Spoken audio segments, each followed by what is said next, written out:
இந்த காலை ஆராதனைக்கு ஆரம்பமாக சபையார் சேர்ந்து ஒரு பாடலை உற்சாகமாய் பாடுவோம். அன்பு கூறுவே இன்னும் அதிகமாய் ஆராதிப்பே இன்னும் ஆர்வமாய் அன்பு கூறுவே இன்னும் அதிகமாய் ஆராதிப்பே இன்னும் ஆர்வமாய் முழு உள்ளத்தோடு ஆராதிப்பே முழு பலத்தோடு அன்பு கூறுவே ஆராதனை ஆராதனை ஆராதனை ஆராதனை ஆராதனை ஆராதனை ஆராதனை ஆராதனை எபினேசரே எபினேசரே இதுவரையில் உதவி நீரே எபினேசரே எபினேசரே இதுவரையில் உதவி நீரே இதுவரையில் உதவி நீரே இதுவரையில் உதவி நீரே உம்மை முழு உள்ளத்தோடு ஆராதிப்பே முழு பலத்தோடு அன்பு கூறுவே ஆராதனை ஆராதனை ஆராதனை ஆராதனை ஆராதனை ஆராதனை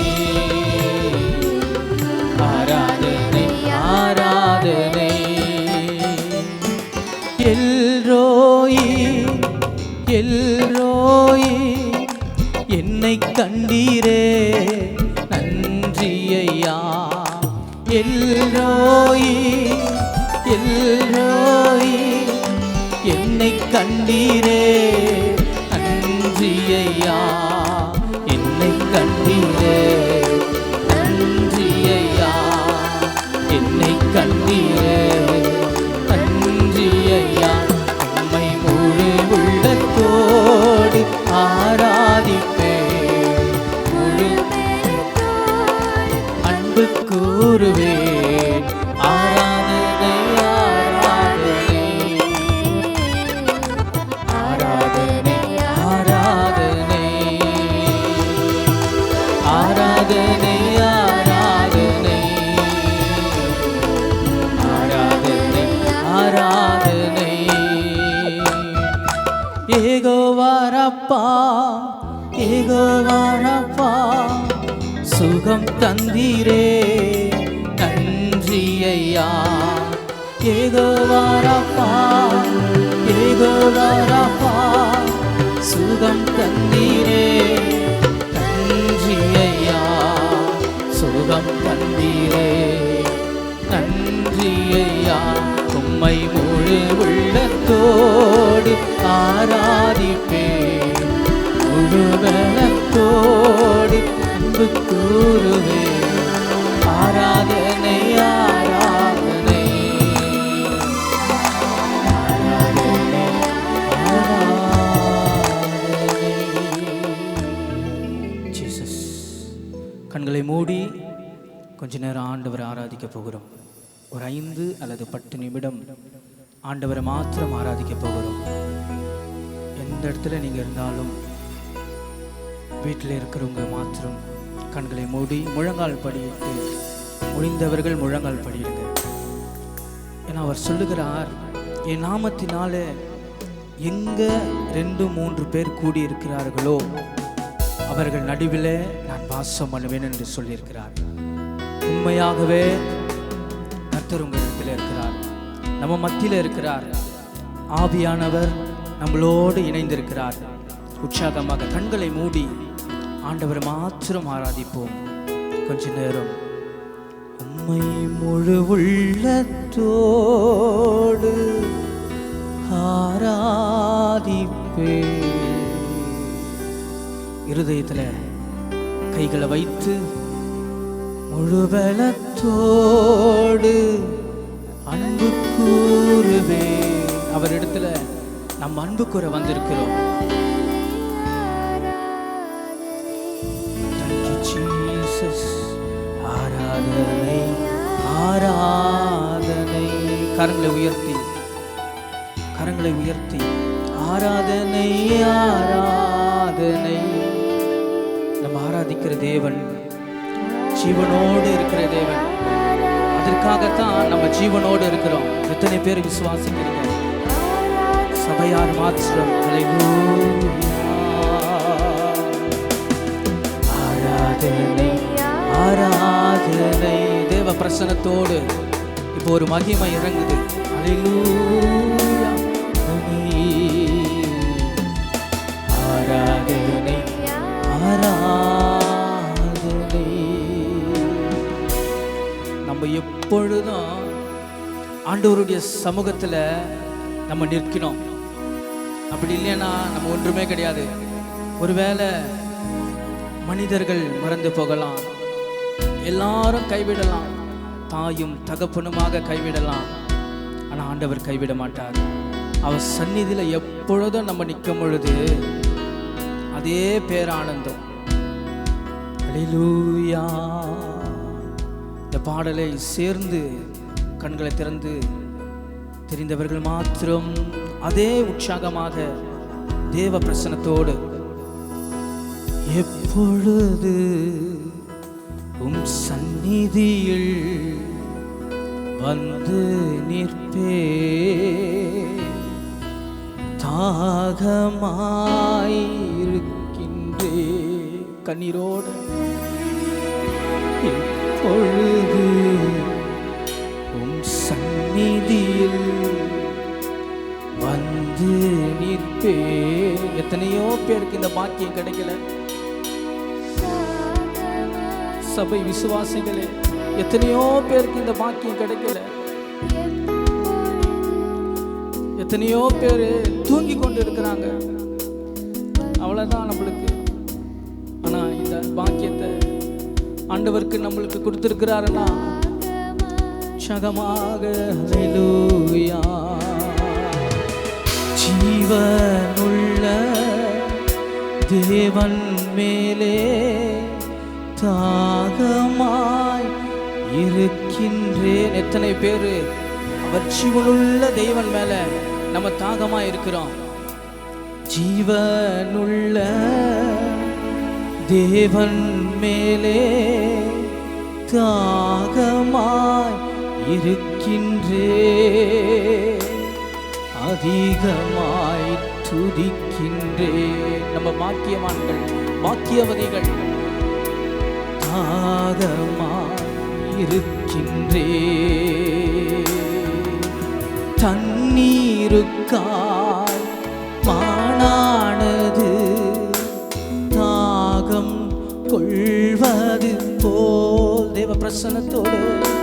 தண்ணீருக்காய் மானானது தாகம் கொள்வது போல் என் ஆன்மா உம்மைத்தானே தேடி தவிக்கிறது.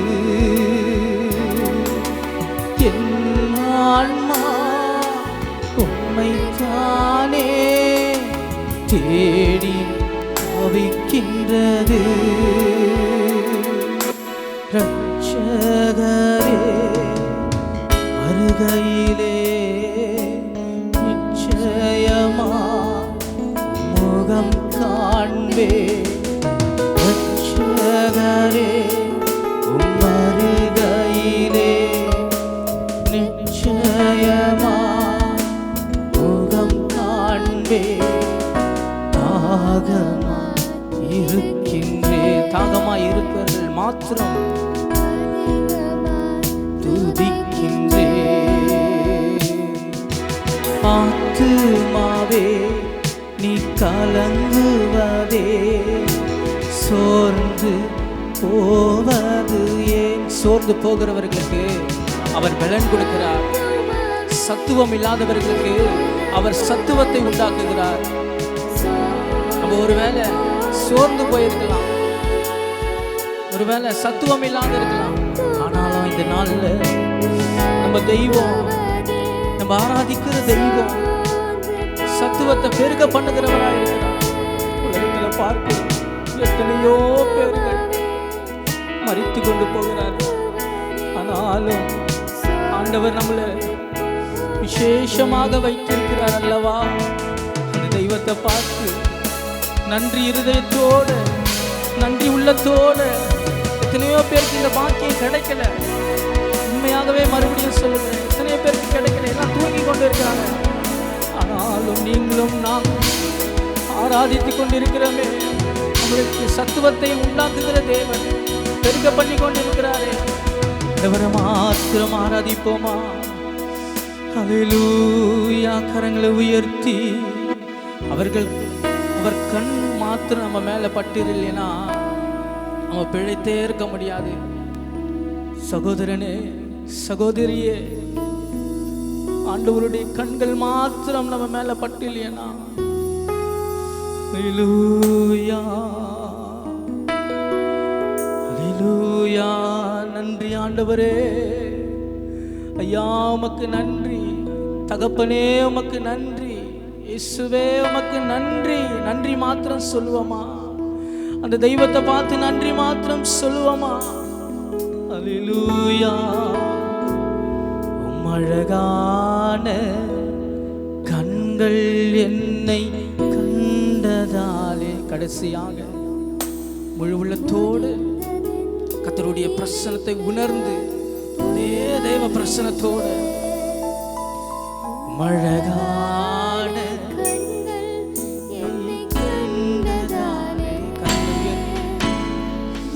சிரசை அன்னார்ந்து பார்த்து சிரசை உயர்த்துங்க. அழகான கண்கள் என்னை கண்டதாலே. அவர் கண்ணு எவ்வளவு அழகு, அது வர்ணிக்கவே முடியாது, அது எங்க பார்த்தாலும் கிடைக்காது. அவர் கண்ணு அவ்வளோ பிரகாசம் உள்ளது, அவர் கண்ணு அவ்வளோ வல்லமையுடையது. ஒரு பார்வை பார்த்தாலே போதும், நம்மள எப்பேற்பட்ட வியாதியா இருந்தாலும், இந்த கொரோனாவா இருந்தாலும் ஆண்டவர் சுகம் கொடுக்க வல்லவரா இருக்கிறார். அதே தேவ பிரசன்னத்தோடு நினைத்து நான் உயிர் வாழ்கின்றேன். நம்ம உயிர் வாழ்ந்து கொண்டு இருக்கிறோமா? அதை நினைத்து துதிப்போமா? முடிந்ததென்று நினைத்து நான் உயிர் வாழ்கின்றேன். யாரும் அறியாத என்னை நன்றாய் அறிந்து தேடி வந்த நல்ல நேசரே. நீங்க பாடுங்க. அறியாத என்னை நன்றாய் அறிந்து தேடி வந்த நல்ல நேசரே. நம்மளை தேடி வந்திருக்கிறார்.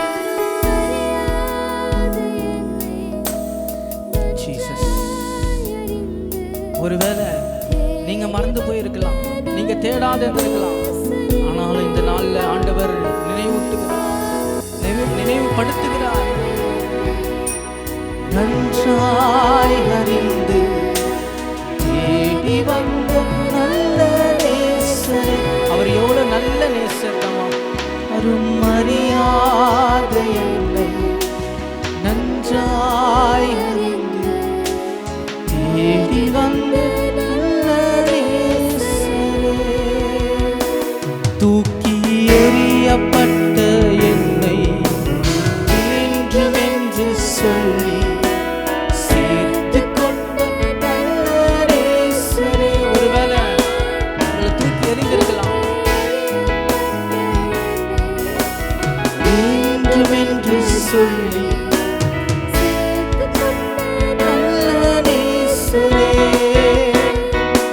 தூக்கி எறியப்பட்ட என்னை வேண்டுமென்று சொல்லி சேர்த்து கொண்ட நல்ல நேசரே. ஒன்றும் இல்லாத என்னை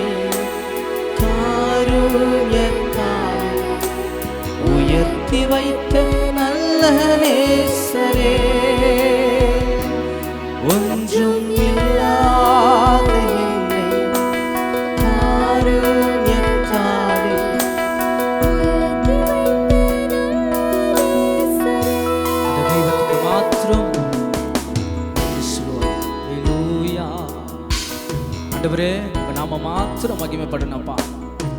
நீங்க பெருக ஆண்டவரே, நாங்க சிறுக. உங்க நாமத்தை மாத்திரம் உயர்த்தி உங்களை தரமட்டமாய் தாழ்த்துக்கிறோம் ஐயா. உண்மை மாத்திரம் உயர்த்துகிறோம். நீங்க பேசுங்கப்பா, நாங்க கேட்கிறோம் ஆண்டவரே. இயேசுவின் நாமத்தில் ஜெபிக்கிறோம் நல்ல பிதாவே, ஆமென். கர்த்தருடைய பரிசுத்த நாமத்துக்கு மகிமை உண்டாவதாக. இந்த காலை ஆராதனையில் பங்கு பெற்று கொண்டிருக்கிற உங்கள் அத்தனை பேரையும் கர்த்தர் நிச்சயமாய் ஆசீர்வதிப்பார். இன்றைய நாட்களில் எங்கு பார்த்தாலும் ஒரே மரண ஓலைகள். உடல்நிலை சுகமில்லாதவர்களுக்கு மருத்துவமனைகள் இருந்தாலும் மருத்துவமனைகளில் படுக்கை வசதி இல்லை. எல்லா இடங்களும் நிரப்பப்பட்டு விட்டது. ஜனங்கள் வெளியிலேயே இருந்து ஆம்புலன்ஸ்லேயே மறிக்க வேண்டிய சூழ்நிலைக்குள்ளே தள்ளப்பட்டிருக்கிறார்கள். இருப்பினும் ஆண்டவர் நமக்கு தயவாக, ஈவாக, இரக்கமாக நம்மையும் நம்முடைய குடும்பங்களையும் நம்முடைய ஊழியங்களையும் கர்த்தர் பாதுகாத்து வந்து கொண்டிருக்கிறார். தொடர்ந்து நம் தேசத்துக்காக, சென்னை பட்டணத்துக்காக, தமிழ்நாட்டுக்காக, உலகமெங்கிலும் இந்த குறிப்பிட்ட வியாதிகளே ஜனங்கள் மாண்டு மடியாத அளவுக்கு தேவன் இரக்கம் வைக்கும்படியாய் நீங்கள் உங்களுடைய ஜெபங்களிலே ஜெபிக்கும்படி நான் மிக தாழ்மையாக கேட்டுக்கொள்கிறேன். தொடர்ந்து ஜெபிப்போம். குறிப்பாக கடந்த நாட்களில் அநேக ஊழியக்காரர்கள் கர்த்தருக்குள் நித்திரையடைந்திருக்கிறார்கள். அவருடைய ஊழியங்களுக்காக, அவர் விட்டு சென்ற குடும்பங்களுக்காக அநேக கிறிஸ்தவ போதகர்கள் கர்த்தருக்குள் மரித்திருக்கிறார்கள். அவருடைய ஊழியங்களுக்காக ஜெபியுங்கள்.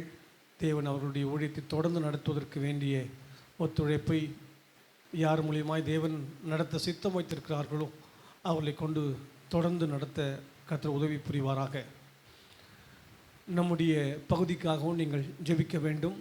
குறிப்பாக நம்முடைய ஜெபக்குழுக்கள் தங்களுக்கென்று நியமிக்கப்பட்டிருக்கிற நேரத்தை மனதில் வைத்து நம்முடைய ஊழியங்களுக்காய் தொடர்ந்து ஜெபிக்க கர்த்தர் உங்களுக்கு இரக்கம் புரிவாராக.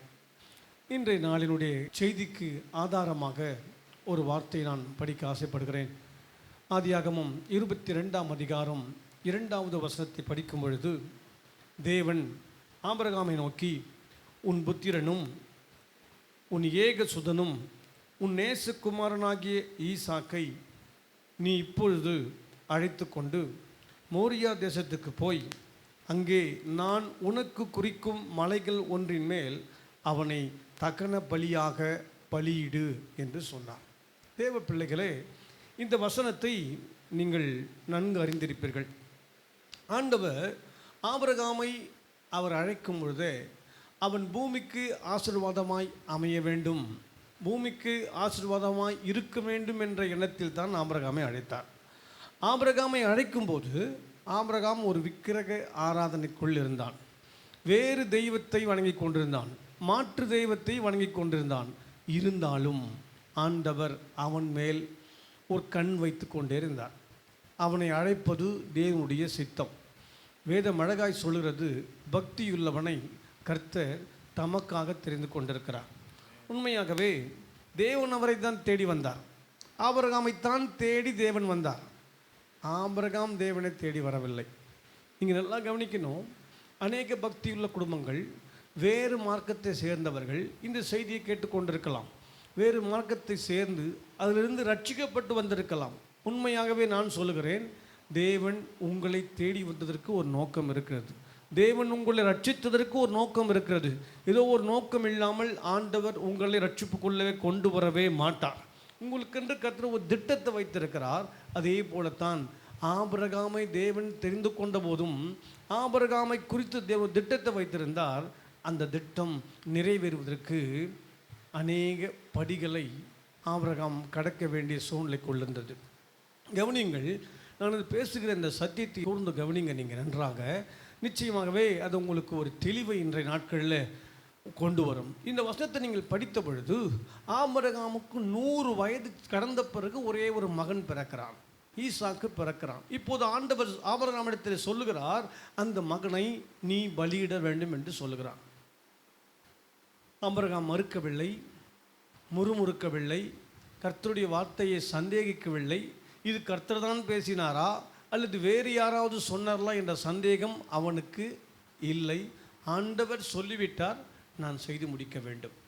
எபிரேயருக்கு நிருபம் 11ஆம் அதிகாரத்தின் 18வது 19வது வசனத்தை நீங்கள் படிப்பீர்களானால், ஆண்டவர் மரித்தோரிலிருந்து எழுப்ப தேவன் வல்லவராகவே இருக்கிறார் என்பதை ஆபிரகாம் நன்கு அறிந்திருந்தான். அதனால தான் ஈசாக்கை தேவன் பலியிட சொல்லும் பொழுது கொஞ்சம் கூட தயங்காமல் பலியிட துணிந்ததினாலே தேவன் மரித்தோரிலிருந்து எழுப்ப வல்லவராக இருக்கிறார் என்ற அந்த வல்லமையுள்ள தேவன் ஈசாக்கை மரிக்க ஒப்பு கொடுக்காமல் மறுபடியும் அவனுடைய கையிலே கொடுத்தார். புரிந்தவர்கள் மாத்திரம் ராமன் என்று சொல்லுங்கள். நீங்கள் என்ன சொல்ல வருகிறேன்?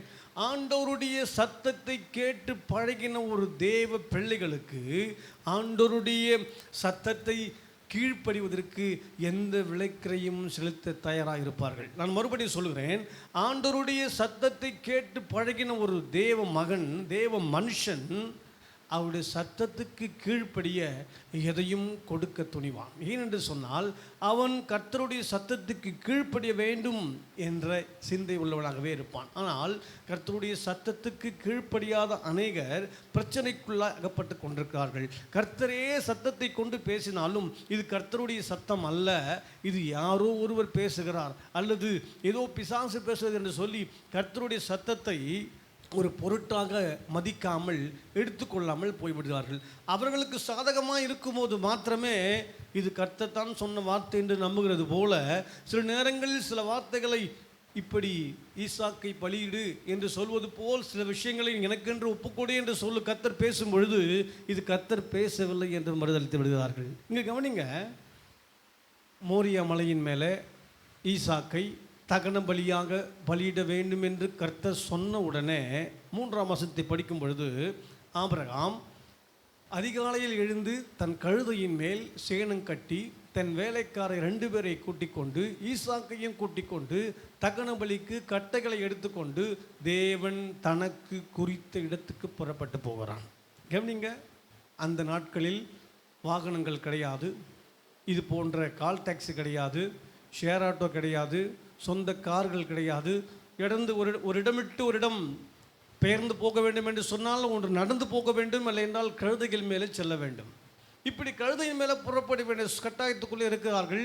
அப்படி போகும்போது ஈசாக்குக்கு வயது ஒரு 13 முதல் 15 வயதுக்குள்ளே தான் இருக்கும். காலையில் எழுந்து போகிறார்கள். ஈசாக்கு நினைத்திருப்பான், நாம் போகும்போது எல்லா காட்சிகளை பார்க்கலாம், நம்முடைய பிள்ளைகளை நாம் ட்ரெயின்லேயோ பஸ்ஸிலேயோ அல்லது வெளியே எங்கேயோ கூட்டி கொண்டு போகும்போது பிள்ளைகள் 1008 கேள்வி கேட்கும். டேடி அது என்ன, அது மம்மி அது என்ன, அதுன்னு பிள்ளைங்க நம்மை துருவி துருவி கேட்பார்கள். இப்படித்தான் ஈசாக்கும் தன் மகன் தன்னுடைய தகப்பன் ஆபிரகாமோடு கூட அதிகாலையில் புறப்பட்டு செல்லுகிறான். அது என்ன டேடின்னு கேட்குறான். KFC சிக்கன் பா. ஓ டேடி அது என்ன டேடி? தந்தூரி. அவ்வளோ காலையில் எங்கேருந்து இருக்கிறீங்க நினைக்கலாம். காலையில் எதிர்பார்க்குற ஜனங்களும் நம்முடைய தமிழ்நாட்டில் இருக்கிறார்கள். என்ன டேடி அவ்வளோ க்ரௌட், அங்கே பீஃப் பிரியாணி இவ்வளோ காலையிலேயே? ஆமாம், இவ்வளோ காலையில் வாவுசி நகர் போனீங்கன்னா அவ்வளோ காலையில் பிரியாணி 4 மணிக்கு பிரியாணி ரெடியாக இருக்கும். இப்படி எல்லாவற்றையும் பார்த்துட்டே போகலான்னு ஈசாக்கு தகப்பனோடு கூட கழுதையின் மேலே சென்று கொண்டிருக்கிறான். 3 நாள் பிரயாணப்பட்டு போகிறார்கள். மலையினுடைய அடிவாரம் வந்த உடனே அடுத்த வசனத்தை படிக்கிறோம். ஆபிரகாம் தன்னுடைய வேலைக்காரனை என்ன பண்ண தெரியுமா, இங்கேயே இருங்கள் என்று நிறுத்திவிட்டு நானும் என் மகனும் போய் தொழுது கொண்டு திரும்பி வருவோம் என்று சொல்லுகிறார். நல்லா கவனிங்க, இந்த இடத்துல ஆபிரகாம் ஒரு பொய் பேசுகிறார். நானும் என் மகனும் தொழுது கொண்டு உங்களிடத்திற்கு திரும்பி வருவோம். ஆனால் உண்மை என்ன? ஆபிரகாம் சொல்லுகிற நோக்கம் ஈசாக்கை பலியிட வேண்டும். ஈசாக்கை பலியிட்டு விட்டால் ஆபிரகாம் மட்டும்தான் திரும்பி வருவான். அப்போ அவன் என்ன சொல்லியிருக்கணும்? போகிறோம், நான் திரும்பி வருவேன் எடுத்தான் சொல்லியிருக்க வேண்டும். ஆனால் அவன் சொல்லும் பொழுது போகிறோம், நாங்கள் திரும்பி வருவோம். கவனிங்க, இந்த வார்த்தையிலேயே ஒரு விசுவாச அறிக்கையை அவன் செய்கிறான். புரிந்தவர்கள் மாத்தோர் ஆமேன்னு சொல்லணும். ஆனால் நம்முடைய பார்வைக்கு அது ஒரு பொய் போல இருக்கலாம். கவனிங்க, ஆண்டவருக்காக சில நேரங்களில் சில விஷயங்களில் பொய் பேசுவது தவறல்ல என்பது நான் இங்கே சொல்லுகிறேன் உங்களுக்கு. கவனிங்க, ஒரு சிலர் நமக்கு ஆலயத்துக்கு செல்வதற்கு, ஆவிக்குரிய விஷயங்களில் ஈடுபடுவதற்கு, ஆலயத்துக்கு அடுத்த காரியங்களை செய்யும்போது இவர்கள் தடையாக இருப்பார்கள் என்று நினைத்தால் அவர்களிடத்தில் பொய் சொல்வது தவறல்ல. நல்லா கவனிங்க. இப்போ வேலைக்காரர்கள் வருகிறார்கள். வேலைக்காரர்களையும் கூட்டிக் கொண்டு இவன் மோரியா மலைக்கு மேலே சென்றிருந்தால் ஈசாக்கை பலியிடும் போது தடையாக இருந்திருப்பார்கள். நிச்சயமாக ஒருவேளை அவன் பலியிடுவதற்கு எண்ணங்கள் இருந்தாலும் இவர்களுடைய தடை அன்றைக்கு அவனை பலி செலுத்த முடியாமல் போயிருந்திருக்கும். ஆனால் ரொம்ப ஞானமாக, ஆண்டவருடைய விஷயத்தில் ரொம்ப ஞானமாக செயல்படணும். அந்த இடத்துல ரொம்ப அழகாக செயல்பட்டார். யாருங்க? ஆபிரகாம். நல்லா கவனிக்கணும். மேலே போகிறார்கள், மலைக்கு உச்சிக்கு போய்க்கிறார்கள். கர்த்தரை தொழுது கொள்வதற்காக தந்தை என்னை அழைத்து செல்கிறார் என்று சொல்லி ஈசாக்கும் கூட போகிறார். மகன் கேட்கிறார், தகப்பனே, கட்டை இருக்கிறது, நெருப்பு இருக்கிறது, தகன பலிக்கு ஆட்டுக்குட்டி எங்கேப்பா? நல்லா புரிஞ்சுக்குங்க. மகனுடைய தலைமையில் தான் கட்டையும் இருக்கிறது. கீழிருந்து மேலே போகிறார்கள். கட்டை எடுத்துக்கொண்டு போகும்போது தகப்பன் சொல்கிற வார்த்தை, மகனே, தகன பலிக்கான ஆட்டுக்குட்டி கர்த்தர் பார்த்து கொள்வார். ஆக்சுவலி இவன் இப்படி சொல்லியிருக்க வேண்டும், நீ தான்பா ஆட்டுக்குட்டி, உன்னைத்தான் பலி கொடுக்க போகிறேன், நீ தாங்க பலிகாடாக ஆக்க போகிறோம், உன்னைத்தான் பலி செலுத்த போகிறோம் என்று சொல்லியிருந்தால் ஆபிரகாமை விட்டு ஈசாக்கு ஒரே ஓட்டம் ஓடி இருந்திருப்பான். அங்கேயும் பாருங்கள், சொல்லவில்லை. ஏன் இதை சொல்லுகிறேன்? நல்ல ஒரு ஆவிக்குரிய மனுஷன், கர்த்தருடைய சத்தத்துக்கு கீழ்ப்படுகிறவன், அவருடைய செயலை செயல்படுத்த வேண்டும் என்று சொன்னால் சில நேரங்களில் சில விஷயங்களை பேசவே மாட்டான். எத்தனை பேருக்கு இந்த சத்தியம் புரியுதுன்னு தெரியல. நல்லா கவனிங்க. மறுபடியும் சொல்கிறேன். ஒரு நல்ல ஆவிக்குரிய மனிதன், கர்த்தருடைய சத்தத்துக்கு கீழ்ப்படுகிறவன், கர்த்தருடைய சத்தத்தை செயல்படுத்த ஆரம்பிக்கும் பொழுது எத்தனை தடைகள் வந்தாலும் அந்த தடையான வார்த்தைகளை, அந்த தடை செய்வதற்குரிய வார்த்தைகளை தன் செவியில் கேட்டாலும் அந்த வார்த்தைக்கு கீழ்ப்படிய மாட்டான். நான் மறுபடியும் சொல்கிறேன். இப்போது 2 பேரும் போகிறார்கள். ஆண்டவர் சொன்ன இடத்துக்கு வந்து விட்டார்கள். இப்போது அப்பா ஆபிரகாம் பலிப்பீடம் கட்டுவதற்காக கல்லுகளை எல்லாம் எடுத்து அடுக்குகிறார். ஈசாக்கும் கற்களை எடுத்து அப்பாவுக்கு கொடுத்துருக்கிறார். இப்படி நினைக்கிறேன். கூட ஹெல்ப் பண்ணுறார்.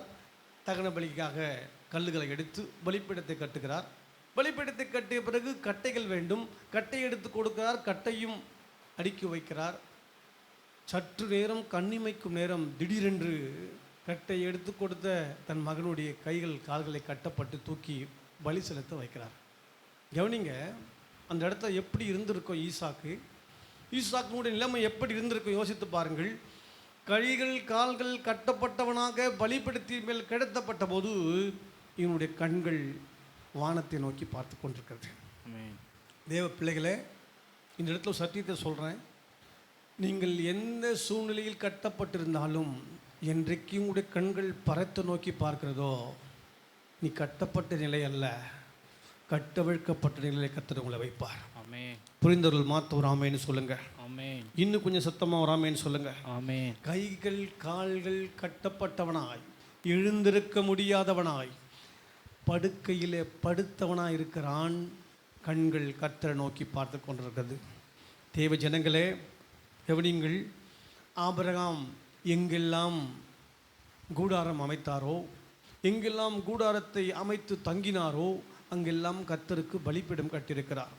அவன் பலிபீடம் கட்டும்போது, பலி செலுத்தும் போதெல்லாம் கூட ஈசாக்கு இருந்திருக்கிறான், உதவி செய்திருக்கிறான். அதனால தான் அவன் கேட்ட வார்த்தை, கட்டை இருக்கிறது, நெருப்பு இருக்கிறது, பலி செலுத்துவதற்கு ஆடு எங்கே என்று கேட்டான். தேவ பிள்ளைகளே, நன்றாக கவனியுங்கள். அந்த இடத்துல ஆட்டுக்கு பதிலாக ஈசாக்கு கிடத்தப்பட்டிருக்கும் போது ஈசாக்கு நினைத்திருப்பான், நம்ம கதை முடிந்து விட்டது, நம்முடைய கதை ஓவர். இதுவரையிலும் என் தகப்பன் எத்தனையோ பலி செலுத்தினார், அப்போதெல்லாம் நான் கூட இருந்தேன். இனி இதற்கு அடுத்த பலி என் தகப்பன் எங்கு செலுத்தினாலும் நான் இருக்க மாட்டேன், என்னையும் இன்றோட என் கதை முடிந்து விட்டது என்று தான் நினைத்திருப்பார். கவனிங்கள், 10வது வசனத்தில் இருந்து 12ஆம் வசனம் வரையிலும் நீங்கள் நன்று படித்திருந்தால், ஆபிரகாம் தன் குமாரனை வெட்டும்படிக்கு தன் கையை நீட்டி கத்தியை எடுத்தான். அப்பொழுது ஒரு சத்தம் வானத்திலிருந்து உண்டாகி, ஆபிரகாமே ஆபிரகாமே என்று கூப்பிட்டது. அப்பொழுது அவர், பிள்ளையாண்டான் மேல் உன் கையை போடாதே. கவனிங்க, சத்தம் கேட்டது, அந்த சத்தம் என்று போடாமல் அப்பொழுது அவர். நல்லா கவனிக்கணும். அப்படினால் அந்த இடத்துல கர்த்தர் இருந்தார். தேவ பிள்ளைகள் எல்லாம் கவனிக்க வேண்டும். அப்பொழுது அவர், அந்த சத்தத்தை பேசியது என் ஆண்டவர். எந்த நேரத்தில் கர்த்தருக்கு நீ கீழ்ப்படிந்து அவருடைய செயலை செய்கிறியோ அந்த இடத்துல ஒரு சத்தம் உன் காதில் விழுகிறது என்று சொன்னால் தேவன் அங்கே இருக்கிறார் என்பதை மாற்ற மறந்து விடாதே. சொன்ன வார்த்தை, பிள்ளையாண்டான் மேல் கையை போடாதே, அவனுக்கு ஒன்றும் செய்யாதே, நீ அவனை உன் புத்திரன் என்றும் உன் ஏக சுதன் என்றும் பாராமல் எனக்காக ஒப்பு கொடுத்தபடினால் நீ தேவனுக்கு பயப்படுகிறவன் என்று இப்பொழுது அறிந்திருக்கிறீர் என்று கர்த்தர் சொன்னார். தேவ பிள்ளைகளே, நன்காய் கவனியுங்கள். தேவன் சொன்ன பிறகு இவன் கண்களை ஏறெடுத்து பார்க்கிறான். அங்கே ஒரு ஆட்டுக்குட்டி நின்று கொண்டிருக்கிறது. ஆட்டுக்கடாவை கண்டான். அதை ஆபிரகாம் போய் கடாவை பிடித்து தன் குமாரனுக்கு பதிலாக அந்த ஆடை பலியிட்டான். கவனியுங்கள், கையில் கத்தி இருக்கிறது. ஆட்டை பலி செலுத்துவதற்காக இப்போது அந்த கத்தி பயன்படுகிறது. ஆனால் இதற்கு முன்பு அந்த கத்தி ஈசாக்கை வெட்டுவதற்கு தான் இருந்தது. கவனிங்கள், ஈசாக்கை பலி செலுத்த வேண்டும், ஈசாக்கை வெட்ட வேண்டும் என்று இருந்த அதே கத்தியை எடுத்து ஈசாக்கை கட்டியிருந்த அந்த கயிறுகளை அவன் அவிர்த்தான். புரிந்தவர்கள் மாத்தோர் ஆமைன்னு சொல்லுங்க.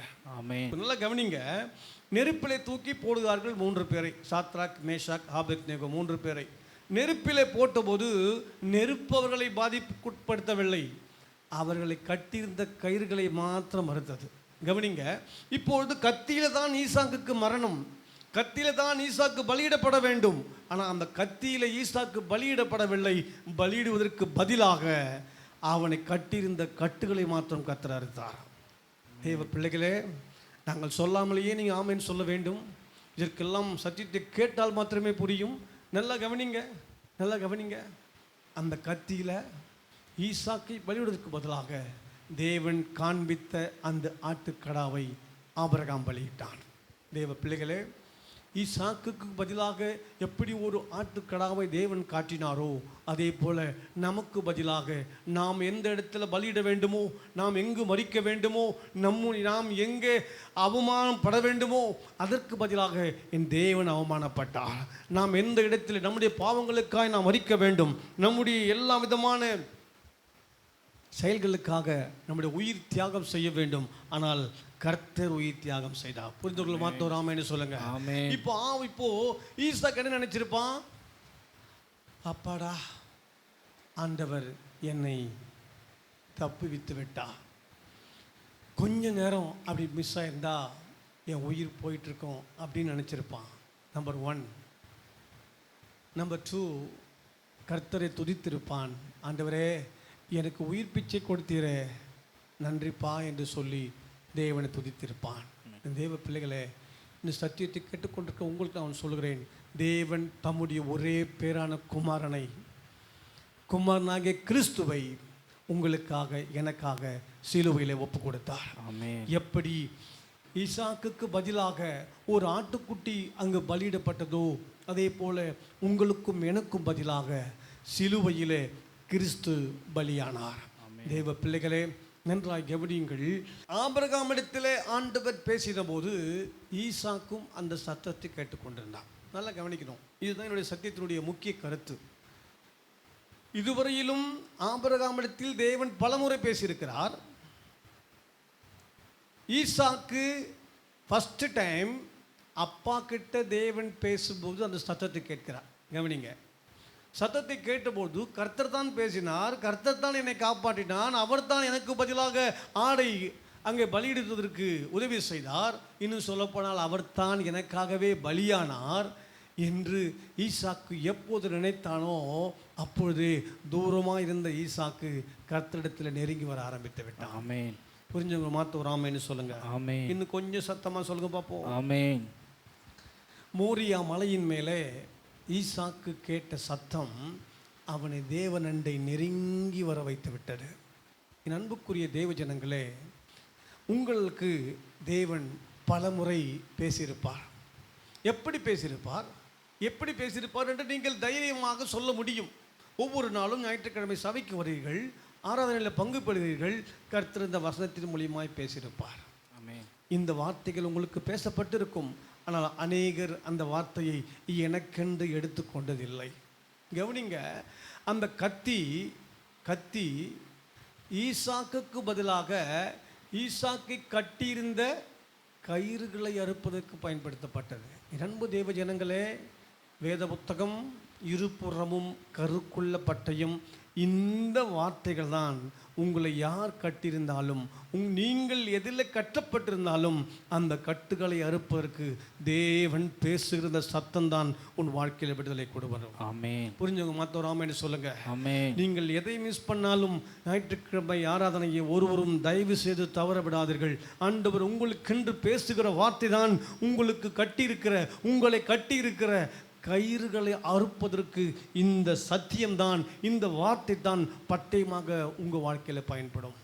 நல்லா கவனிங்க, அப்பா கிட்ட ஆண்டவர் பேசுகிறார் ஆபிரகாம் இடத்தில்.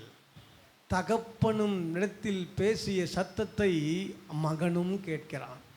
அவன் நினைத்தான், அப்போ தான் நினைக்கிறான், அப்பாவா என்ன அங்கே கொண்டு போல மோரியா மலைக்கு, பரம தகப்பன் சொன்ன வார்த்தைக்கு கீழ்ப்படுத்தான் இந்த தகப்பன் என்னை கொண்டு போய்க்கிறார் என்று சொன்ன பொழுது அவனுக்குள்ளே ஒரு எண்ணம் வந்து விட்டது.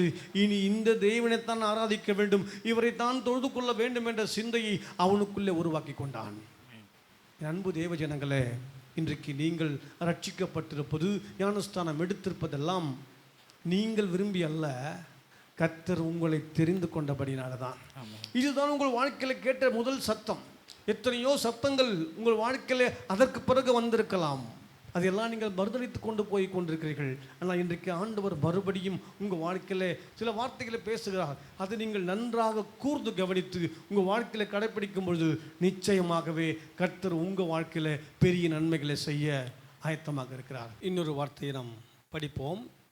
ஆதியாகமம் 22ஆம் அதிகாரம் 15 முதல் 17 வசனங்கள்.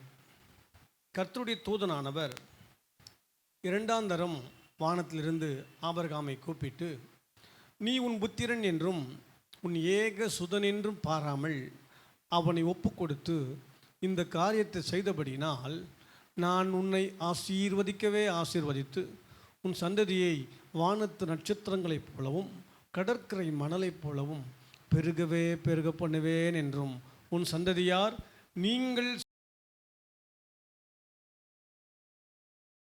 என்றும் சொன்னார். தேவ பிள்ளைகளை நல்லா கவனிங்க. ஆண்டவர் இந்த வார்த்தைகளை பேசிய பொழுது ஈசாக்கு பக்கத்தில் ஏன் என்று கொண்டிருக்கிறார். முதல் முறை கர்த்தருடைய வார்த்தையை கேட்டார். பிள்ளை அண்ணான் மேல் கைகளை போடாதே என்று முதல் முறை சத்தத்தை கேட்ட பொழுது அவன் ஆண்டவரிடத்தில் நெருங்கி வந்து விட்டார். ஆனால் இப்பொழுது உன் நிமித்தம் உன் சந்ததி ஆஸ்வதிக்கப்படும் என்று 2வது சத்தத்தை சொல்லும் பொழுது ஈசாக்கு நினைத்து கொண்டான், என்னை குறித்து தேவன் ஒரு திட்டம் வைத்திருக்கிறார். என் அன்பு தேவ பிள்ளைகளே, நன்றாக கவனிங்கள். முதல் சத்தம் ஈசாக்கு தேவனண்டை நெருங்கி வர செய்தது. 2வது ஒரு சத்தம் கேட்டவுடனே இவன் புரிந்துவிட்டான், என்னை கொண்டு கர்த்தர் ஏதோ ஒரு திட்டத்தை வைத்திருக்கிறார், அந்த திட்டம் என்னில் தான் நிறைவேற வேண்டும். என் அன்பு தேவ பிள்ளைகளே, உங்களை குறித்து கர்த்தர் ஒரு திட்டம் வைத்திருக்கிறார். அந்த திட்டம் நிச்சயமாய் உங்கள் வாழ்க்கையில் நிறைவேறும் என்பதை விசுவாசியுங்கள். பேசியது தகப்பனிடத்தில்தான், ஆனால் புரிந்து கொண்டான் இவன், கர்த்தர் என்னை கொண்டு. கவனிங்க, பூமியில் உன் வம்சம் பெருகும், உன் சந்ததியை நான் வானத்து நட்சத்திரங்களைப் போல நான் ஆசீர்வதிப்பேன், பெருக பண்ணுவேன் என்று சொன்னாலே இவனுடைய சந்ததி ஈசாக்கு. யாருடைய சந்ததி? ஆபிரகாமுடைய சந்ததி ஈசாக்கு. இப்போ நினைத்து கொண்டான், என் மூலம்தான் தேவன் சந்ததியை பெருக பண்ண போகிறார். புரிந்தவர்கள் மாத்தோராமன்னு சொல்லுங்க. அப்படியே ஆமென். இன்னும் கொஞ்சம் சத்தமாக சொல்லுங்க பார்ப்போம். ஆமென். ஆட்டுக்கடாவை தேவன் அடித்ததற்கு காரணம் நம் மூலம் பூமி ஆஸ்வதிக்கப்பட வேண்டும். நல்லா கவனிங்க, நம் நிமித்தம் பூமி ஆஸ்வதிக்கப்பட வேண்டும். ஆனால் இப்போது ஆண்டவர் சொல்லியிருக்கிற 2வது சத்தம், நம்மை தேவன் பூமியில் இருக்கிறவர்களுக்கு ஆசீர்வாதமாய் கர்த்தர் நம்ம வைக்க போகிறார். புரிந்தவர்கள் மாத்திரம். ஆமென். இன்னும் சொல்லுகிறேன், நல்லா கவனிங்க. நம்மை இந்த உலகத்தில் வாழ்ந்து கொண்டிருக்கிற ஜனங்களை நரகத்திற்கு தப்புவிப்பதற்காகத்தான் தேவன் இந்த பூமியில் நம்ம வைத்திருக்கிறார். இன்றைக்கு அநேகர் அதை புரிந்து கொள்வதில்லை. ஆபிரகாம் தேவனுடைய சத்தத்தை கேட்ட பொழுது அவன் விக்கிரக ஆராதனைக்காரனாக இருந்தான். கவனிங்க, ஃபஸ்ட்டு டைம் கர்த்தர் பேசுகிறார். கர்த்தர் பேசும் பொழுது தகப்பன் விக்கிரக ஆராதனையிலிருந்து திரும்பி வந்தவன் என்பதை தன் மகன் நினைக்கிறான். இவன் இரண்டாவது சத்தத்தை கேட்டபொழுது தகப்பனுக்கு பிறந்த பிள்ளை நான், கர்த்தருடைய வார்த்தை கேட்ட பிறகு என் தகப்பனைப் போல நானும் கர்த்தருடைய வார்த்தைக்கு கீழ்ப்படிந்து நடக்க வேண்டும், ஆனால் என்னை குறித்து கர்த்தர் ஒரு திட்டம் வைத்திருக்கிறார் என்பதை அவன் ஒரு நாளும் மறந்து போகவே இல்லை. நல்லா கவனிங்க, ஆண்டவர் என்னை ஏன் ரட்சித்தார், என்னை ஏன் தெரிந்து கொண்டார் என்று புரிந்து கொண்ட உடனே ஈசாக்கு பரிசுத்தமாய் வாழ வேண்டும் என்று ஒரு எண்ணத்தை வைத்து விட்டான். வேதம் அழகாய் சொல்கிறது, பரிசுத்தம் இல்லாமல் ஒருவனும் தேவனை தரிசிப்பது இல்லை. இந்த வசனம் நன்கு அறிந்தபடினாலே ஈசாக்கு நினைத்து விட்டான், நான் பரிசுத்தமாக வாழ வேண்டும். தேவ பிள்ளைகளே, நல்லா கவனிங்க, நமக்குள் பூமியை ஆசீர்வதிப்பது தான் தேவனுடைய திட்டம். என்றைக்கு ஒரு மனுஷன் பக்தியாக பரிசுத்தமாக வாழ ஆரம்பிக்கிறானோ, புரிந்து கொள்ளுங்கள், உங்களிடத்திலே தேவனுடைய திட்டம் வெளிப்படுத்தப்பட்டு கொண்டிருக்கிறது. எந்த ஒரு சபை, எந்த ஒரு ஊழியம், எந்த ஒரு ஊழியக்காரன் பரிசுத்தமாக இல்லையோ அவர்களால் தேவ திட்டத்தை நிறைவேற்றவே முடியாது. புரிஞ்சுங்க, மாத்தோராமன்னு சொல்லுங்க பார்ப்போம். ஆதியாகமம் 24ஆம் அதிகாரத்தினுடைய 63வது வசனத்தை நீங்கள் வீட்டில் சென்று பொறுமையாக படித்து பாருங்கள். அந்த வசனத்தில் நீங்கள் படிக்க முடியும். ஈசாக்குக்கு பெண் பார்க்க செல்கிறார்கள். அப்பொழுது கூட ஈசாக்கு தியானம் பண்ணி கொண்டிருந்தான். தேவ பிள்ளைகளே, என்ன சூழ்நிலை வந்தாலும் தேவனுடைய திட்டத்தை நிறைவேற்ற நினைப்பவர்கள் தேவனுக்கு செலுத்த வேண்டிய நேரத்தை செலுத்தி கொண்டு தான் இருப்பார்கள். இன்றைய காலகட்டத்தில் ஒருவருக்கு பெண் பார்க்க செல்கிறார் என்று சொன்னால் 10 முறை ஃபோன் செய்துட்டு இருப்பார்கள். அப்போது ஃபோன் வசதியெல்லாம் இல்லை. இருந்தாலும் இவன் சிந்தையெல்லாம் வேறு எங்கேயோ ஓடிக்கொள்ளாமல் வழக்கம் போல தேவனை தியானிக்கிற மனுஷனாக இருந்தான். என் அன்புக்குரிய தேவ ஜனங்களே, இயேசு கிறிஸ்து நமக்காக மரித்தார். நான் ரட்சிக்கப்பட்டிருக்கிறேன், என் பாவங்களை தேவன் கழுவி விட்டார், என் கால்களை தேவன் தப்பித்து விட்டார் என்று சொல்லிக்கொண்டே இருந்து விடாமல் தேவன் என்னை குறித்த திட்டத்தை என்ன வைத்திருக்கிறார், நான் தேவனுக்காக என்ன செய்ய திட்டம் வைத்திருக்கிறேன் என்பதை ஒவ்வொருவரும் நினைத்து பார்க்க வேண்டும். இன்றைக்கு அநேகர் அதை நினைக்காமல் ரட்சிப்பிலேயே திருப்தி அடைந்து விடுகிறார்கள். ரட்சிக்கப்பட்டு விட்டேன், கிறிஸ்துவ ஆகிவிட்டேன், கிறிஸ்துவ பெயர் எனக்கு வைத்து விட்டார்கள், இதிலேயே திருப்தி அடைந்து விடுகிறார்கள் ஒழிய உங்களை குறித்த ஒரு 2வது சத்தம் ஒன்று உங்கள் காதுகளில் விழ வேண்டும் என்பதை ஒரு நாளும் யாரும் யோசித்து பார்ப்பதே இல்லை. அல்லது சத்தமே விழுந்தாலும் அந்த சத்தத்தை நெக்லெக்ட் செய்து விட்டு போய் கொண்டிருக்கிறார்கள்.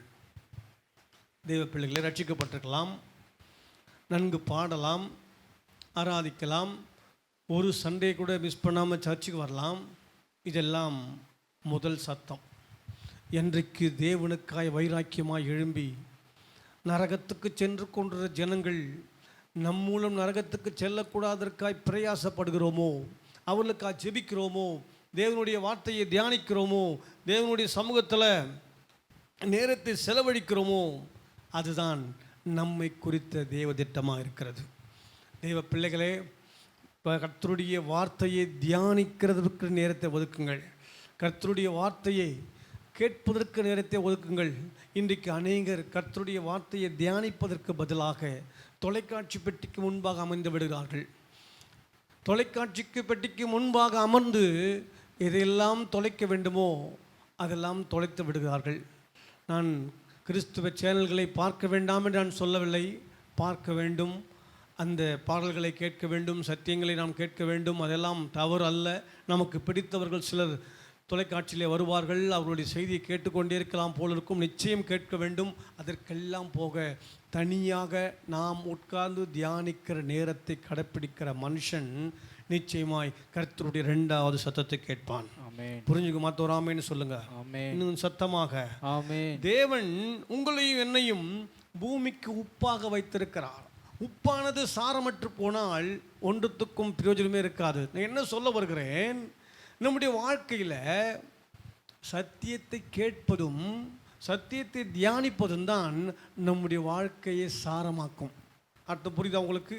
நம்முடைய வாழ்க்கையில் சாரமாக்கப்படுவது என்று சொன்னால் நம்முடைய லைஃப் ஒரு யூஸ்ஃபுல்லான பிரயோஜனமான சூடு சொர்ணம் உள்ள ஒரு வாழ்க்கையாக எல்லா விஷயத்தையும் உள்ளே வைத்து அதற்கு பதில் கொடுக்கிற அளவுக்கு தேவன் வைக்க வேண்டும் என்று சொன்னால், அல்லது இந்த உலகத்தில் எல்லாவற்றையும் கடந்து நீங்கள் நான் நீந்தி செல்ல வேண்டும் என்று சொன்னால், சத்தியத்தை கேட்பதும் சத்தியத்தை தியானிப்பதும் மிக முக்கியமான ஒன்று. என்ன சொல்லுகிறேன், ஈசாக்கு தியானிக்கிற ஒரு மனுஷனாக இருந்தான். அப்போஸ்தலர் நடபடிகள் 17ஆம் அதிகாரத்தின் 11ஆம் வசனத்தில் பெரோயா பட்டணத்தார் வசனத்தை ஏற்றுக்கொண்டு காரியங்கள் இப்படி இருக்கிறதா என்று தினந்தோறும் வேத வாக்கியங்களை ஆராய்ந்து பார்த்ததினால் நற்குணசாலிகளாக இருந்தார்கள். நான் என்ன சொல்லுகிறேன், இந்த பட்டணத்தார் வசனத்தை ஏற்றுக்கொண்டு காரியங்கள் எப்படி இருந்தாலும் இந்த வசனத்தை தியானித்ததினாலே நற்குணசாலிகளாக இருந்தார்கள். யாரெல்லாம் கர்த்தருடைய வார்த்தையை கேட்கிறார்களோ, யாரெல்லாம் கர்த்தருடைய வார்த்தையை தியானிக்கிறார்களோ அவர்கள் நற்குணசாலிகளாக இருப்பார்கள். நல்லா கவனிங்க.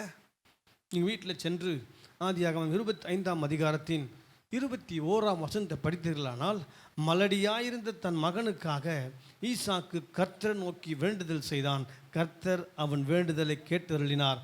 அவன் மனைவி ரெபெக்காள் கர்ப்பம் தரித்தாள். கவனிங்க, 20 வருஷம் ஈசாக்குக்கு பிள்ளை இல்லை. அன்றைய காலகட்டத்தில் 20 வருஷம் பிள்ளை இல்லைன்னா இன்னொரு மனைவியை திருமணம் செய்து வைக்கிற ஒரு வழக்கம் இருந்தது. அப்படித்தான் என்னுடைய தகப்பன் ஆபிரகாமுக்கு பிள்ளை இல்லை என்ற சூழ்நிலை வந்தவுடனே மனைவி சாராள் ஆகாரை 2வதாக கொடுத்து விட்டாள். கவனியுங்கள். ஆனால் ஈசாக்கு அந்த காரியத்துக்கு உடன்படவே இல்லை. 20 ஆண்டுகள் அல்ல, இன்னும் எத்தனை ஆண்டுகள் ஆனாலும் ஒரே மனைவியோடு இருந்தவன் ஈசாக்கு மாத்திரமே. முற்பிதாக்களுடைய பட்டியலிலே ஆபிரகாம், ஈசாக்கு, யாக்கோபு என்று இருந்தாலும் ஒரே மனைவியோடு இருந்தவன் ஈசாக்கு மாத்திரமே. ஈசாக்கு நினைத்திருந்தால் 20 ஆண்டுகள் பிள்ளை இல்லை என்று சொன்ன உடனே 2 வருஷம் 3 வருஷம் தாக்கு பிடிக்க முடியல. இந்த காலத்தில் ஃபஸ்ட் இயர் ஒரு வருஷம் ஆன உடனேயே எங்கன்னு கேட்குறாங்க. உடனே இவங்களா முடிவெடுத்துக்கிறாங்க. பல காரியங்களை இவர்களே பேசிக்கொள்கிறார்கள். வேத வசனத்துக்கு முக்கியத்துவம் கொடுப்பதல்ல, யாரோ ஒரு நபர் சொல்லுகிற காரியத்தையும் கனவு காண்பதையும் சொப்பனத்தை காண்பதையும் அதை முக்கியப்படுத்தார்களே ஒழிய கர்த்தர் சொன்ன வார்த்தையை ஒரு நாளும் மதிப்பதும் இல்லை, அந்த சத்தத்தை மதிப்பதும் இல்லை. தேவ பிள்ளைகளே, இங்கே பாருங்க, ஈசாக்கு 20 வருஷம் பிள்ளை இல்லை. ஆனால் ஆண்டவர் சொன்னார், உனக்குள்ள இந்த வம்சம் ஆசீர்வதிக்கப்படும், உன்னுடைய சந்ததியை நான் இப்படியெல்லாம் பெருக பண்ணுவேன் என்று தகப்பனிடத்தில் சொன்ன அந்த வார்த்தை நினைக்கும் பொழுது என் மூலம்தான் இந்த ஒரு சந்ததி உருவாக்கும் என்பதை அவன் நன்கு நம்பியிருந்தான், அறிந்திருந்தான். உங்கள் வாழ்க்கையில் இப்படிப்பட்ட ஒரு சூழ்நிலையில் நீங்கள் தள்ளப்பட்டிருந்தாலும் நீங்கள் ஒரு நாளும் வாழ்க்கையில் கர்த்தருடைய வார்த்தையை நீங்கள் மறுதலிக்காதீர்கள். கர்த்தருடைய வார்த்தையை மதித்து நடவுங்கள். நிச்சயம் கர்த்தர் உங்கள் மூலியம் சந்ததியை நிச்சயமாக உருவாக்குவார். இன்றைக்கு அநேக பெயர்கள் ஈசாக்கு என்று பெயர் இருக்கலாம், ஆனால் ஈசாக்கை போல பொறுமை உள்ளவர்கள் இல்லை. ஈசாக்கை போல ஒருவேளை 20 வருடங்கள் பிள்ளை இல்லை என்று சொன்னால் எப்போ 2வது மனைவியை கட்டியிருப்பான். ஆனால் இந்த ஈசாக்கு அப்படி இல்லை. இன்றைக்கு அநேக ஈசாக்குகள் இந்த செய்தியை கேட்டுக்கொண்டிருந்தாலும் என் அன்பு தேவ பிள்ளைகளே, நான் உங்களுக்கு சொல்லுகிறேன், தன் அப்பா மனைவியினுடைய சொல்லுக்கு கீழ்ப்படுத்தி விட்டார். இன்னும் சொல்லப்போனால் அப்பா மனைவி பேச்சுக்கு இடம் கொடுத்து விட்டார். அதனால தான் ஒரு பெரிய தவறு செய்தார். ஆனால் இவன் யாருடைய பேச்சுக்கு இடம் கொடுக்கக்கூடாது, என்னுடைய தகப்பனார், அதாவது பரம தகப்பன் சொன்ன சத்தத்தை நான் கேட்டுவிட்டேன், நிச்சயம் என் மூலமாக தேவன் சந்ததியை பெருக பண்ணுவார் என்ற விசுவாசம் அவனுடைய சந்ததியை இன்னைக்கு வரைக்கும் பெருக வைத்திருக்கிறது. புரிஞ்சுங்க? மாத்த ஒரு ஆமேன்னு சொல்லுங்க. அப்படியே இன்னும் சத்தமா ஒரு ஆமேன்னு சொல்லுங்க. ஆமேன். இன்னும் ஒன்று சொல்றேன், கவனிங்க. அவன் நல்லா தெரியும், ஆபிரகாம் நிமித்தம் இஸ்மவேல் ஒரு சந்ததி வந்தது. அது நிமித்தம் இவன் பட்ட கஷ்டம் இவனுக்கு தான் தெரியும். நிறைய வீடுகளை நீங்கள் பார்த்துருப்பீங்க, அப்பா ஒருவர் அம்மா 2, அவங்களுக்கு பிறந்த பிள்ளைங்களும் இவங்களுக்கு பிறந்த பிள்ளைங்களும் இருக்கிற சொத்தை பங்கிடும்போது படுற கஷ்டம், அவங்க அப்பா பணத்தையோ சொத்தையோ பொருளையோ பிரிக்கும்போது யாருக்கு முதன்மை என்பதே இல்லாமல் அடித்து கொள்ளுகிற சூழ்நிலை. இந்த சூழ்நிலையை நண்பா அனுபவித்தவன் தான் ஈசாக்கு. யோசித்து பார்த்தான், என்னுடைய சந்ததி, என்னுடைய பிள்ளைகள் இப்படிப்பட்ட ஒரு பிரச்சனைக்குள்ளே மாட்டிவிடக்கூடாது. எனக்கு கர்த்தர் சந்ததியை உருவாக்குவா, எனக்கென்று கர்த்தர் சந்ததியை கொடுப்பார் என்ற விசுவாசம் நிச்சயமாய் அவனுக்குள்ளே சந்ததிகளை உருவாக்கிவிட்டது. புரிஞ்சுக்க மாத்தோராமன்னு சொல்லுங்க பார்ப்போம். தேவ சத்தத்தை முதல் முறை கேட்டபோது ஈசாக்கு உயிர் கிடைத்தது. 2வது முறை அவன் சத்தத்தை கேட்டபோது தேவ சித்தம் அவனுடைய வாழ்க்கையில் நிறைவேறியது. அன்புக்குரிய தேவ ஜனங்களே, நீங்கள் நன்றாக வீட்டில் சென்று படித்து பாருங்கள். ஆதியாகமம் 26ஆம் அதிகாரத்தினுடைய 1 முதல் 3 வருஷத்தை நீங்கள் படித்து பார்த்தீங்கன்னு சொன்னால், ஆபிரகாமினுடைய காலத்தில் நடந்த ஒரு பஞ்சத்தை போல தான் ஈசாக்கினுடைய காலத்திலையும் ஒரு பஞ்சம் ஏற்படுகிறது. இப்பொழுது ஈசாக்கு தான் இருக்கிற தேசத்தை விட்டு கேராருக்கு புறப்பட்டு போகிறான். போகும் வழியிலே கர்த்தர் குறுக்கு நின்று சொல்லுகிறார், நீ போகாத. கவனிங்க நல்லா வசனத்தை. நீ போகாதே என்று சொல்லி கர்த்தர் சொல்லுகிறார். இவன் கர்த்தருடைய சொல்லை கேட்டு போகவில்லை. தேவ பிள்ளைகளே, நன்று கவனிங்கள் இந்த வசனத்தை.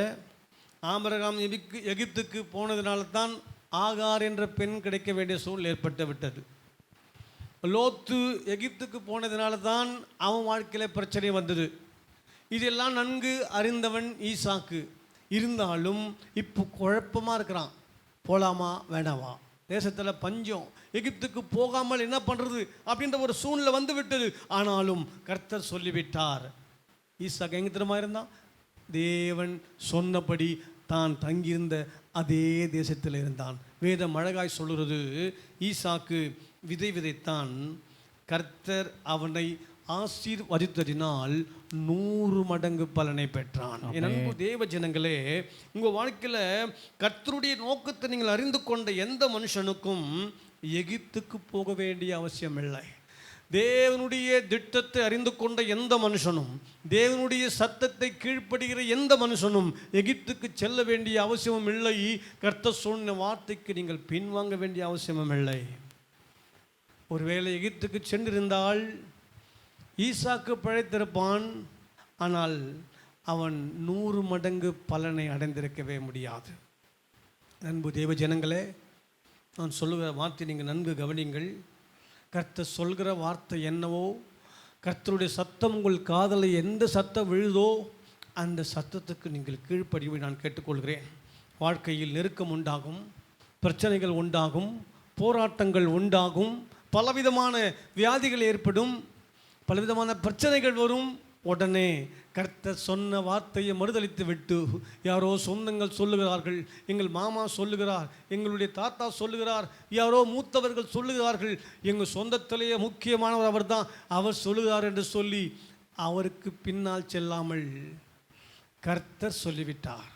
என்ன பிரச்சனை வந்தாலும், என்ன போராட்டம் வந்தாலும் கர்த்தர் எனக்கென்று சொன்னதை நிச்சயமாக நிறைவேற்றி முடிப்பார் என்ற நம்பிக்கை உங்கள் வாழ்க்கையில் வருமானால் நிச்சயமாக நீங்கள் ஆஸ்வதிக்கப்படுவீர்கள். ஆண்டவரை விட்டு எதுவும் உங்களை பின்தொடர்படி நீங்கள் உங்களை காத்துக்கொள்ளும்படி நான் கேட்டுக்கொள்வேன். கர்த்தருடைய சத்தம் உங்கள் வாழ்க்கையில் விழுவதாக. கர்த்தருடைய சத்தம் உங்களுடைய காதுகளில் விழும் பொழுது அந்த சத்தத்துக்கு நீங்கள் கீழ்ப்படிய கற்றுக்கொள்ளுங்கள். ஈசாக்கு கர்த்தருடைய வார்த்தையை, கர்த்தருடைய சத்தத்தை எப்பொழுது கேட்டானோ அப்போதே புரிந்து கொண்டான், என்னை கொண்டு கர்த்தர் ஒரு திட்டம் வைத்திருக்கிறார், என்னை கொண்டு கர்த்தர் ஒரு திட்டத்தை வைத்திருக்கிறார். தேவ பிள்ளைகளே, உங்களை கொண்டு கர்த்தர் வைத்த திட்டத்தை நீங்கள் எப்பொழுது புரிந்து கொள்கிறீர்களோ அப்பொழுதே நீங்கள் அடுத்த ஸ்டெப்புக்கு போக மாட்டீங்க. அடுத்த சத்தம் எங்கே வரும் தான் நீங்கள் கேட்பீங்க. உங்கள் வாழ்க்கையில் நீங்களாக ஸ்டெப் எடுக்க மாட்டீங்க. உங்கள் காதுகளில் கர்த்தருடைய சத்தம் எப்போது விழும் என்று காத்து கொண்டிருப்பீர்கள். அந்த சத்தத்தை நீங்கள் கேட்க வேண்டுமானால் ஈசாக்கை போல தியானிக்கிறவர்களாக, ஜெபம் செய்கிறவர்களாக, தேவனண்டை நெருங்கி வருபவர்களாக, தேவ சமூகத்துக்கு ஓடி வருவர்களாக, கர்த்தருடைய வார்த்தை பிரசங்கிக்கப்படுகிற பிரசங்க பீடத்தண்டை வரும்படியாக தேவன் உங்களுக்கு ஒரு வாய்ப்பை உண்டு பண்ணுவாராக. அநேகருடைய வாழ்க்கையில் தடுமாற்றங்கள் வரும், பிரச்சனைகள் வரும், போராட்டங்கள் வரும், வியாதிகள் வரும். அந்த நேரங்களில் தயவு செய்து நீங்கள் மனம் தளர்ந்து விடாதீர்கள்.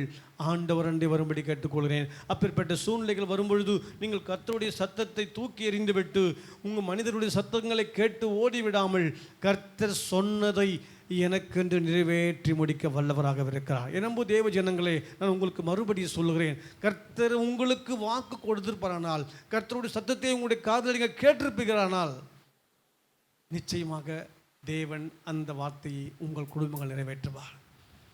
20 வருஷம் ஈசாக்குக்கு பிள்ளை இல்லை. யோசித்து பாருங்கள்.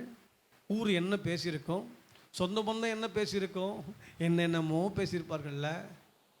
ஆனால் ஈசாக்கு அவங்க சத்தத்தெல்லாம் இந்த காதில் வாங்கி இந்த காதில் விட்டுட்டான். இன்றைக்கு நீங்கள் நான் நன்மையை பெறாதபடி இருப்பதற்கு காரணமே, யாரோ சொல்லுகிற வார்த்தையை இங்கே வாங்கி உள்ளே வைத்து விட்டு கர்த்தர் சொல்லுகிற வார்த்தையை இங்கே வாங்கி வெளியே விடுறதுனால தான் இன்னைக்கு வரைக்கும் நன்மை பெறாமல் இருக்கிறீர்கள். பக்கத்தில் பார்த்து சொல்லுங்கள், நீ எப்படி ஆண்டு சத்தத்தை எப்படி வாங்கி அப்படி விட்டுட்டு மனிதர்கள் சத்தத்தை, மனுஷன் பேசுகிற சத்தத்தை இங்கே வாங்கி உள்ளே வச்சுக்கிறதுனால தான் இன்றைக்கி வரையிலும் புலம்பி தள்ளி கொண்டிருக்கிறோம். என் அன்புக்குரியவர்களே, இந்த சத்தியத்தை கேட்டுக்கொண்டிருக்கிற நீங்கள் இன்று முதல் உங்கள் வாழ்க்கையில் கர்த்தருடைய வார்த்தையை தியானிப்பதற்கென்று நேரத்தை ஒதுக்குங்கள். ஈசாக்கினுடைய வாழ்க்கையில் கேட்ட முதல் சத்தம் அவனை தேவனிடத்தில் நெருங்கி வர செய்தது. கர்த்தருடைய 2வது சத்தத்தை அவன் கேட்ட பொழுது தன்னை குறித்து தேவன் என்ன திட்டத்தை தீர்மானத்தை வைத்திருந்தாதோ அதை நிறைவேற்றுவதற்கு தன்னை ஒப்பு கொடுத்தான். இருந்த இடத்துல அப்படி கண்களை மூடி ஆண்டவர் நோக்கி பார்த்து, தகப்பனே உம்மை நாங்கள் நன்றியோ துதிக்கிறோம் என்று சொல்லுங்கள். அநேகருடைய வாழ்க்கையில் முதல் சத்தம் போதும், ரட்சிப்பு போதும், ஞானஸ்தானம் போதும், சபை கூடி வருதல் போதும் என்று இருந்து விடுகிறார்கள். அப்படி இல்லாமல் 2வது ஒரு சத்தம் உங்கள் காதில் கர்த்தர் இன்றைக்கு பேசிக்கொண்டிருக்கிறார்.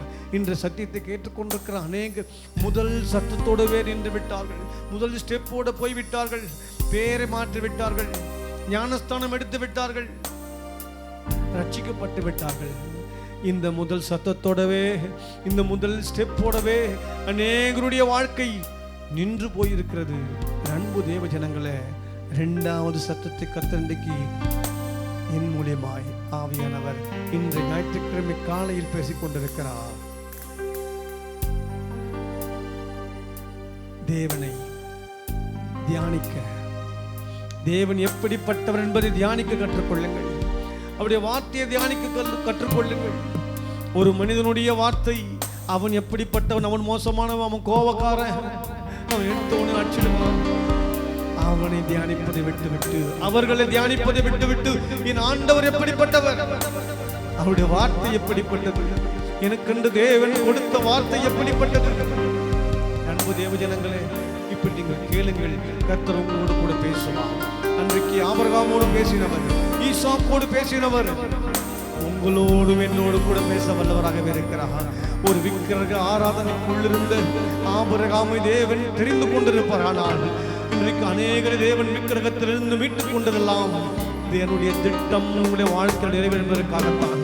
அவருடைய திட்டம் உங்களுடைய வாழ்க்கையில் நிறைவேற வேண்டும் என்பதற்காகத்தான் தேவன் உங்களை தெரிந்து கொண்டாரே ஒழிய, மனிதர்களுடைய திட்டங்கள் ஒரு நாளும் உங்கள் வாழ்க்கையில் நிறைவேறாது. நீங்களும் அதற்கு இடம் கொடுக்காது. கர்த்தர் பேசுகிறவர். இந்த சத்தியத்தை கேட்டுக் கொண்டிருக்கிற அன்பு தேவ ஜனங்களே, நீங்க சொல்லுங்கள், அப்பா என் கூட பேசுங்கப்பா, என் கூட பேசுங்கப்பா. எப்போது ஜெபிக்க போறீங்களோ, எப்போது வேதத்தை எடுக்கிறீர்களோ, அப்பொழுது நீங்கள் சொல்ல வேண்டும், என்னோடு கூட பேசுங்கப்பா. சொல்லுங்கப்பா, என் கூட பேசுங்க ஆண்டவரே. பேசும் தெய்வம் நீ, பேசாத கள்ளோ மரமோ நீ அல்ல. பேசும் தெய்வம், சேர்ந்து பாடுங்க அப்படி. பேசும் தெய்வம், பேசாத கள்ளோ மரமோ நீ அல்ல. பேசும் பேசும் தெய்வம், பேசாத கள்ளோ மரமோ நீ அல்ல.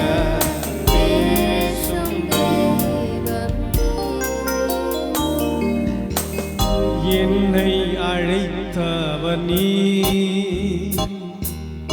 என்றும் நடத்திடுவி. சொல்லுங்க அப்படியே. என்னை அழைத்தவனே. உங்களை அழைத்தது கர்த்தர், உங்களை கர்த்தர் நடத்துபவர் கர்த்தர்.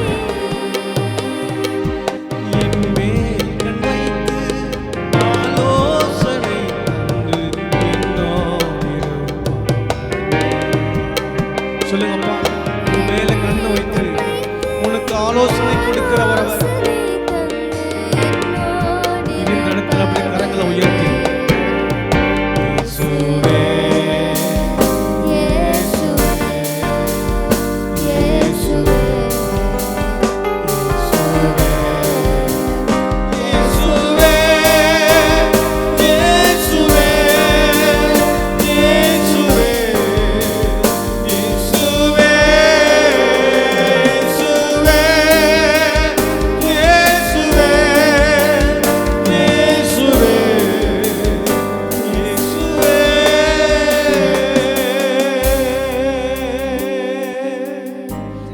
ரெண்டு கரங்களை வைத்து சத்தத்தை வைத்து சொல்லுங்க. பேசும் தெய்வம் நீ, பேசாத கள்ளோ மரமோ நீரள்ள. பேசும் தெய்வம் நீங்க பேச ஆண்டவரே, நீங்க பேசுங்கப்பா. இப்ப சொல்லுங்க, உங்களோட கர்த்தர் பேசுவார். அநேகர் இந்த வார்த்தை சொல்லுவதே கிடையாது. நீங்க தப்பிச்சுட்டே இருக்கிறீங்க, அவங்க சமூகத்துக்கு போறீங்க, பேசிக்கிட்டே இருக்கிறீங்க. ஆனா ஒரு நாளும் நீங்க பேசுங்க டாடி, அப்பா சத்தத்தை நான் கேட்கணும், நீங்க பேசுங்கப்பான்னு ஒரு நாளும் நீங்க அமர்ந்தது இல்லையே. இன்றைக்கு தேவ சமூகத்தில் அமர்ந்து அப்பா நீங்க பேசுங்கன்னு சொல்லுங்க. கர்த்தர் பேசுவதற்கு ஆயத்தமா இருக்கிறார். அவர் பேசுகிறது கல்லோ மண்ணோ அல்ல, பேசுகிற கர்த்தர் இன்னைக்கு உங்களோடு கூட பேசிக் கொண்டிருக்கிறாரே. அதே கர்த்தர் உங்களோடு கூட செவியிலே பேசுவார். வழி இதுவே, இதிலே நடவுங்கள் என்று கர்த்தர் ஆலோசனை கொடுத்து நடத்துவாரே. அந்த தெய்வத்தை உள்ளத்தின் ஆழத்தில் இருந்த கரங்களை உயர்த்தி பேசும்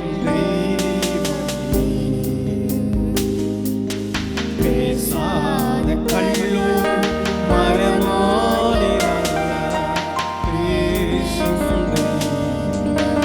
ரெண்டு கையை உயர்த்தி இயேசுவே, இயேசுவே, இது சகல சொல்லுவோம்.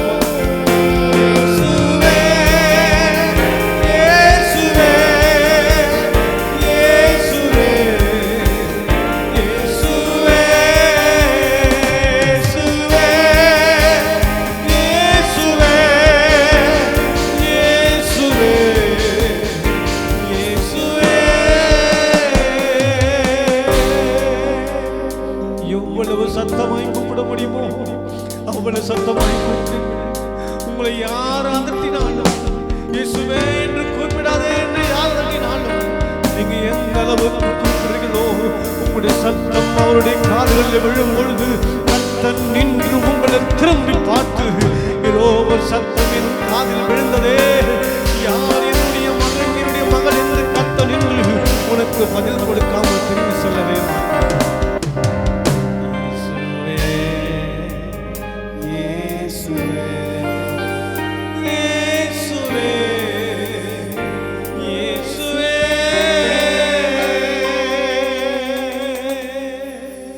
இரக்கமுள்ள ஆண்டவரே, இந்த நல்ல காலை வேளைக்கு நன்றி செலுத்துறோம்ப்பா. ஈசாக்கை போல எங்க அன்பு ஜனங்களுடைய வாழ்க்கை கருத்து நீங்க மாற்றுவீராக. சத்தத்தை கேட்டிருக்கிறோம், புரிந்து கொள்ளவில்லை. சத்தத்தை கேட்டிருக்கிறார்கள், மறுதளித்திருக்கிறார்கள், நம்பவில்லை, அவாய்ட் பண்ணிருக்கிறார்கள். கர்த்தர் இன்றைக்கு மறுபடியும் பேசுகிறீர்கள். இந்த வார்த்தையை தியானிக்க, உங்க சத்தியத்தை தியானிக்க, சத்தத்தை தியானிக்க உதவி புரிய வேண்டும் என்று நான் ஜெபிக்கிறேன். இதுவரையிலும் முதல் சத்தம் போதும், முதல் படி போதும் என்றிருந்த அநேகருடைய வாழ்க்கையில் இரண்டாவது ஒரு சத்தத்தை அவர் கேட்கட்டும், இரண்டாவது ஒரு படிக்குள்ளே வரட்டும். அவர்களை கொண்டு கர்த்தர் என்ன திட்டம் வைத்திருக்கிறீர்களோ, நரகத்தை நோக்கி கொண்டிருக்கிற ஜனங்களுக்கு இவர்களை கொண்டுதான் விடுதலை என்று வைத்திருக்கிறீரே. ரட்சிக்கப்படாத சொந்தங்களுக்கு இவர்கள் போலத்தான் ரட்சிப்பு என்று வைத்திருக்கிறீரே. சாரமில்லாத ஜனங்களுக்கு உப்பை போன்று சாரம் உள்ளவர்களாய் இவர்களை கர்த்தரை வைக்க வேண்டும் என்று நான் ஜெபிக்கிறேன். உங்க மேல கரங்களை வைக்கிறப்பா. இந்த சத்தத்தை கேட்கும் பொழுது அவருடைய வீடுகளில், அவருடைய காதுகளில் சத்தம் உண்டாவதாக. ஒரு சத்தம் அவருடைய காதுகளில் தொனிப்பதாக. இயேசுவின் நாமத்தில் ஆமென். நம்முடைய கர்த்தராகிய இயேசு கிறிஸ்துவின் கிருபையும் பிதாவாகிய தேவனுடைய அன்பும் பரிசுத்த ஆவியானவருடைய அன்யோன்ய ஐக்கியமும் நம் அனைவரோடும் கர்த்தருடைய வருகை மட்டும் தங்கியிருப்பதாக. அல்லேலூயா. God bless you.